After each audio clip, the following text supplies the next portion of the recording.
The boy was walking home. Suddenly a black van appeared in front of him. Because 4 boys had already gone missing in the town, so John was very scared. At that moment a man got out of the van. He deliberately spilled the contents of his bag all over the ground, successfully attracting John's attention. The man lied that he was a magician, and asked John if he wanted to see a magic trick. But when he took out his props, he used a black balloon to block John's view. When John opened his eyes again, he found himself in a secret room, and a man wearing a clown mask was staring straight at him. John immediately realized he had been kidnapped, and the man in front of him was likely the clown who had taken the other 5 boys. John begged him to let him go, but the clown ignored him completely. After the clown left, John quickly walked toward the iron door. He tried to pull it open, but soon John gave up, so he began searching for a way out. But the room had only a bed and a toilet, and a telephone with its wire cut. John felt deeply hopeless. Then he noticed a ventilation window on the wall. John jumped up again and again, but the window was far too high. He couldn't reach it at all. John wanted to use the mattress to reach it, but found the bed had been nailed to the floor. He sat helplessly on the bed. The 5 boys before him were all stronger than he was, but even they couldn't escape.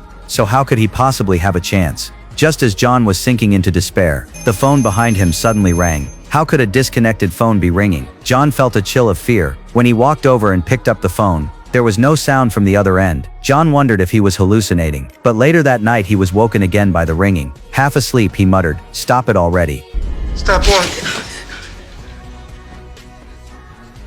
John was startled by the clown. It turned out the clown had been crouching in the corner watching him. John was terrified. He lied, saying he was hungry and asked for food. The clown thought for a moment and agreed. After the clown left, the phone rang again. Even though he knew it couldn't really be working, John still picked it up. This time a deep voice came from the other end. John hung up in fear. He had no idea who had called, but the ringing wouldn't stop. John froze for a few seconds. Then he walked toward the phone with determination. Maybe the person on the other end could save him. When John picked up the phone again, he immediately heard a boy's voice. The boy told him not to hang up. John asked who he was, but the boy seemed to have forgotten his own name. But he remembered John, because John was really good at baseball. Hearing that, John suddenly remembered. The boy on the other end was Jack, the first to go missing. After John reminded him, the boy finally remembered his name. Then he told John a secret. Only John could hear the voice through this phone. John asked Jack why he was calling. Jack said there was a muddy spot in the hall, covered by a square floor tile. There he could dig a tunnel to escape. But Jack was caught before finishing it. When John asked, "Do I have enough time?" Jack hung up without answering. Following Jack's instructions, John found the exact tile. He obediently began digging the tunnel.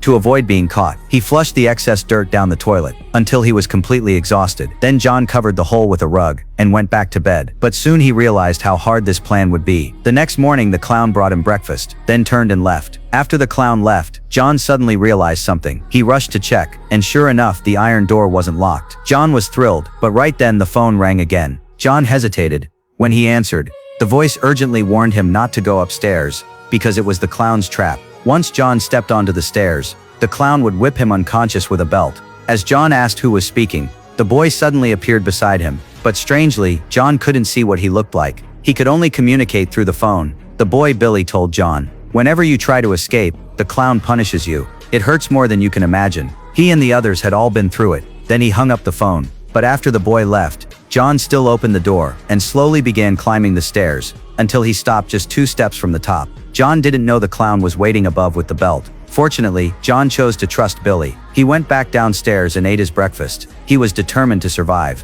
As John was resting after eating, Billy called again. He told John not to say his name, because he no longer remembered it. Then the bottle on the floor started spinning. Billy told John he had hidden an escape cable in the carpet seam, but clearly Billy hadn't made it out either. As John asked what to do next, the bottle suddenly pointed toward the window. John immediately understood. Following Billy's direction, John found the cable in the carpet seam. He kept tossing it toward the window, but every attempt failed. Frustrated, John went back to the bathroom. He brought out a rolled-up rug. Using its hollow center, he finally managed to get the cable through the window. But just as he stepped onto it to climb out, the iron bars suddenly collapsed down. John fell to the floor. His dream of escape was shattered once more. John lowered his head in sorrow. Every attempt to escape had failed. What should he do now?